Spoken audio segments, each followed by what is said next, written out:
जय श्री राम भक्तों स्वागत है आपका हमारा चैनल देववाणी में। भक्तों, आपको हमारी कथाएं कैसी लगती हैं हमें कमेंट करके ज़रूर बताएं। भक्तों, हमारी कथाओं को लाइक अधिक से अधिक करें, इन्हें शेयर करें और हमारे चैनल को अधिक से अधिक सब्सक्राइब करें। भक्तों, आपसे एक गुजारिश है, हमें इंस्टाग्राम पर फॉलो करें जिसका लिंक डिस्क्रिप्शन में दिया गया है। तो चलिए शुरू करते हैं आज की कथा।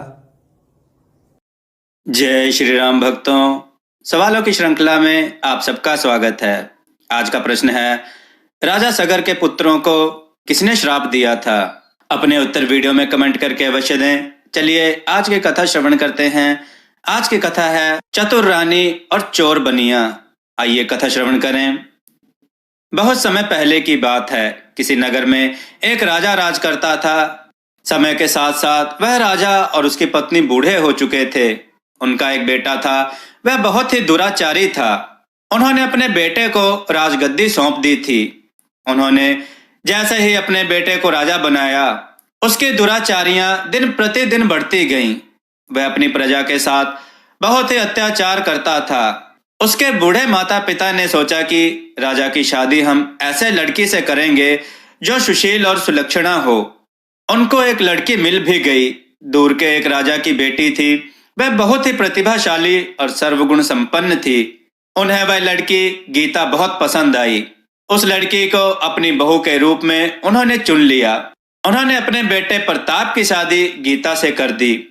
शादी के कुछ दिन तक उसने अपनी पत्नी के साथ अच्छे ढंग से व्यवहार किया, मगर थोड़े दिनों के पश्चात वह उससे लड़ाई करने लग गया। वह बात बात पर उसे नीचा दिखाने की कोशिश करता। गीता बहुत ही समझदार थी। उसने मन से उसे अपना पति स्वीकार किया था। वह सोचती थी कि मेरा पति जैसा भी है, मैं उसे सुधार कर ही दम लूंगी। धीरे धीरे समय बीतने लगा। उसके एक बेटा भी हो चुका था। बेटा भी 8 साल का हो चुका था। एक दिन राजा प्रताप के दरबार में एक ब्राह्मण फरियाद लेकर आया। वह अपने साथ अपने चचेरे भाई को पकड़ कर लाया।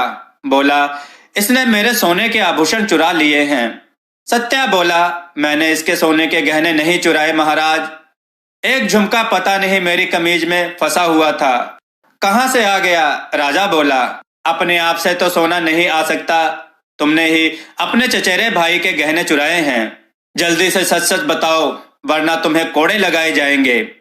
वेदा बोला, नहीं राजा जी, इसने ही मेरे गहने चुराए हैं। आप न्याय करें। राजा ने सत्या को कोड़े लगाने का आदेश दिया। रानी गीता से यह सहन नहीं हुआ। वह आगे आकर बोली, आप इसको नहीं मारेंगे। अगर आप इसको मारेंगे तो मैं इस घर को छोड़कर चली जाऊंगी। आप न्याय का पक्ष नहीं ले रहे हैं, कृपया न्याय करें। राजा चुप हो गया। रानी ने राजा को कहा कि हो सकता है इसने झुमके ना चुराए हों। इसको अपनी बात रखने के लिए 1 सप्ताह का समय दे दो। राजा ने सत्या को छोड़ दिया। सत्या ने रानी के पैर पकड़ लिए। बोला, रानी जी, आप तो देवी स्वरूप हैं। मेरे भाई ने मुझे चोरी के इल्जाम में फंसा दिया।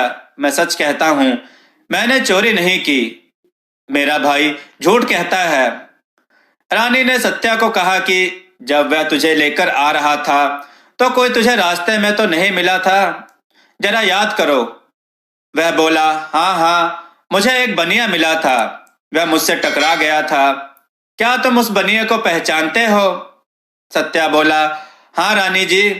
रानी बोली, जाओ तुम उस बनिया को बुलाकर लाओ, मैं उससे मिलना चाहती हूँ। सत्या उस बनिया को बुलाकर ले आया। रानी ने बनिया को अकेले में बुलाया। देखो, आज जो मैं तुमसे कहने जा रही हूँ उसे ध्यान से सुनो। तुम्हारे घर में तुम्हारी पत्नी है। वह बोला, हाँ मेरी पत्नी है, मेरा एक बेटा भी है। रानी बोली, अगर तुम्हारे बेटे पर या तुम्हारी पत्नी पर कोई झूठा मूठा इल्जाम लगाकर फंसा दें और तुमसे कहें कि इसके बदले में आप अपने बेटे को कोड़े लगाने दो, तो क्या तुम अपने बेटे को कोड़े लगने दोगे? वह बोला, मैं नहीं लगने दूंगा, क्योंकि मैं इन लोगों से बहुत प्यार करता हूँ। तुम अपनी पत्नी और बच्चों से प्यार करते हो। वह बोला, इसमें कोई शक नहीं है। रानी गीता बोली, आप दरिया दिल हैं, मैं जानती हूँ। आप बहुत ही बुद्धिमान भी हैं। आपको अपनी पत्नी और बेटे की कसम, आप सच सच बताओ कि वह गहने तुमने क्यों चुराए?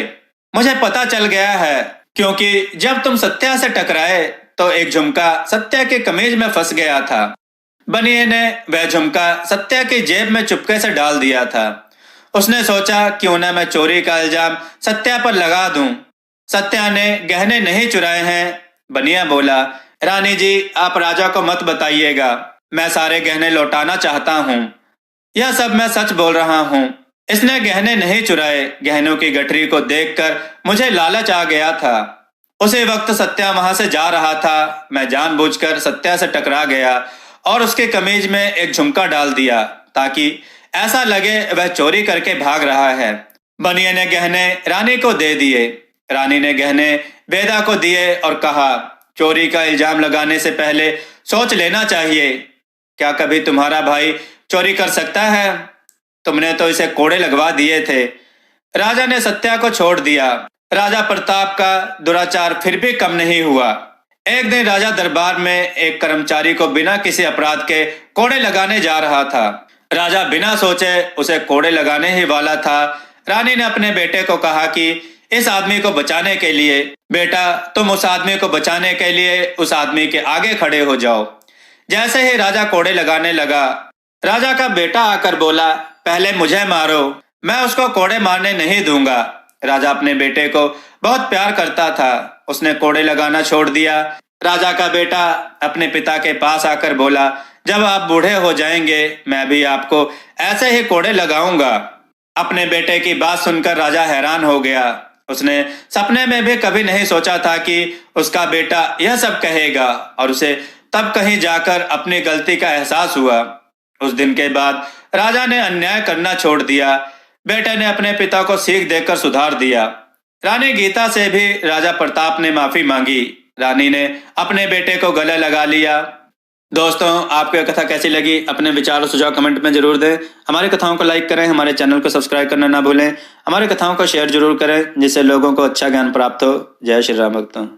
जय श्री राम भक्तों, देववाणी की तरफ से आप सबका बहुत बहुत धन्यवाद कि आप सब ने हमारे चैनल को बहुत सहयोग दिया और हमारी वीडियो को बहुत पसंद किया, जिस वजह से हमें यूट्यूब की तरफ से ज्वाइन बटन का ऑप्शन मिला, जहां पर आप हमें ज्वाइन बटन पर क्लिक करके हमें ज्वाइन करें, जिसके लिए आपको 29 रुपये या 59 रुपये का चार्ज देना पड़ेगा। जो हमें ज्वाइन करेगा उन्हें हम कई तरह की सुविधाएं देंगे और उनके कमेंट्स का जवाब देंगे। यहाँ हम आपको कथा कहानियों के टिप्स भी देंगे और हम आपके सुझाव पर वीडियो बनाने की पूरी कोशिश करेंगे और हम आपका नाम वीडियो में ज़रूर लेंगे। धन्यवाद।